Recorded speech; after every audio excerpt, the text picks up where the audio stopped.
പടം എങ്ങനെയുണ്ടായിരുന്നു? പടം എങ്ങനെയുണ്ടായിരുന്നു?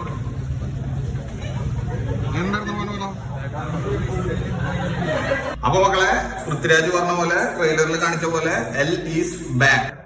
L is back. ശരിക്കും അടിപൊളിയായിരുന്നു, ഒരു രക്ഷയില്ല. നിങ്ങൾ ലൂസിഫറിനെ കമ്പയർ ചെയ്തിട്ട് ഈ പടം കാണാൻ പോരുത്. അല്ലാതെ മനസ്സിൽ വേറെ ഒന്നുമില്ലാതെ പൃഥ്വിരാജ് ചെയ്തിട്ടുള്ള ഒരു പടം കാണാനായിട്ട് പോയി കഴിഞ്ഞിട്ടുണ്ടെങ്കിൽ നിങ്ങൾ നിരാശപ്പെടില്ല. ഗൂസ് ബംസ് എന്നൊക്കെ പറഞ്ഞു കഴിഞ്ഞിട്ടുണ്ടല്ലോ, ഒരു 5-6 സീൻ ഉണ്ടല്ലോ. സൗണ്ട് ഇപ്പൊ എന്റെ മാറിയുണ്ടായിരിക്കും, കാരണം അമ്മാതിരി ഓടിയിട്ടിട്ടാണ്. നിങ്ങൾ വിചാരിക്കണ പോലെ ലൂസിഫറിന്റെ പോലത്തെ ഒരു ഫസ്റ്റ് ഹാഫ് അല്ല, കുറച്ച് സ്ലോ പേസിലുള്ള ഒരു ഫസ്റ്റ് ഹാഫാണ്.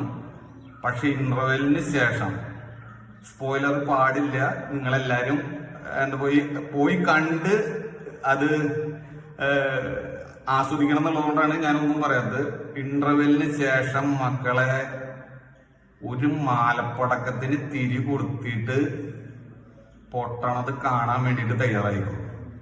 അമ്മാതിരി സാധനം വരുന്നുണ്ട്. നിങ്ങള് എന്താ പറയാ, നിങ്ങള് ഓളിയിട്ടിട്ട് അങ്ങനെ എക്സ്പ്രസീവ് ആണെങ്കിൽ ഓളിയിട്ട് മരിക്കും, സൗണ്ട് പോവും. അമ്മാതിരി സാധനം. ഒരു സെക്കൻഡ് ഇൻട്രോ മോഹൻലാലിന്റെ, ഫസ്റ്റ് ഇൻട്രോ മോശം എന്നല്ല പറയണത്.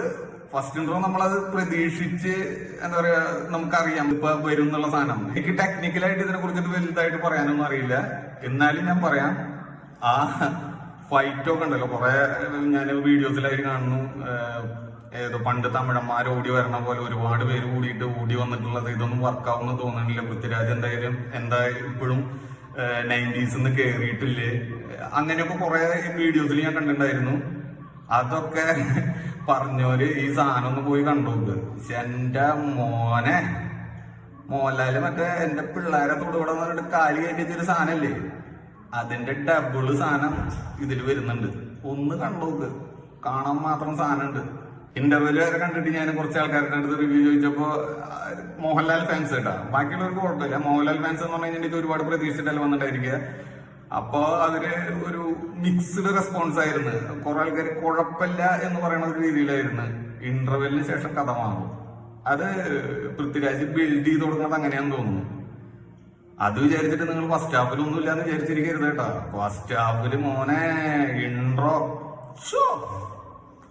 ഒരു സാധനമുണ്ട്.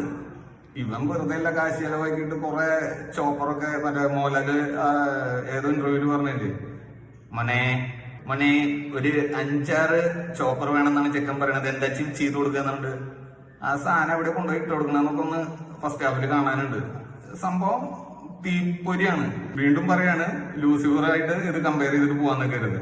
അല്ലാതെ മനസ്സിൽ വേറെ ഒന്നുമില്ലാതെ പൃഥ്വിരാജ് ചെയ്തിട്ടുള്ള ഒരു പടം കാണാനായിട്ട് പോയി കഴിഞ്ഞിട്ടുണ്ടെങ്കിൽ നിങ്ങൾ നിരാശപ്പെടില്ല. എങ്ങനെയുണ്ടായിരുന്നു പടം?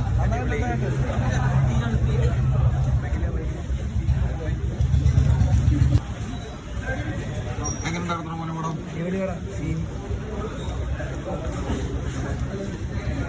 എങ്ങനെയുണ്ടായിരുന്നു മോനെ പടം? പടം ഷോടാ, പടം ഷോടാ.